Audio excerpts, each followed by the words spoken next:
আজ বিশ্ব পরিবেশ দিবস উপলক্ষে আজকে আমার নিবেদন কবি অন্নদা শঙ্কর রায়ের কবিতা বৃক্ষরোপণ।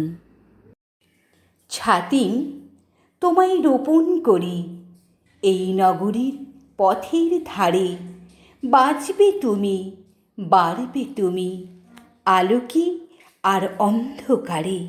শিশু তুমি, একলা তুমি, জনক কিংবা নেই জননী, কে যে তোমায় চোখে চোখে রাখবে যেন চোখের মণি। তোমার জন্যে ভাবনা আমার, আমি যখন রোপণকারী। দীর্ঘজীবী হও গো বাছা, প্রার্থনায় করতে পারি ছায়া পাবে পথি তোমার খরার দিনে দ্বিপ্রহরে।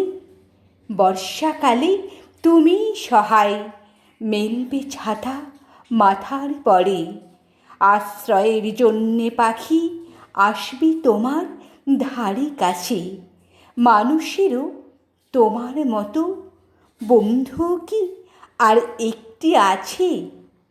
উপকারের বদলে সে কাটবে তোমার ডালপালা।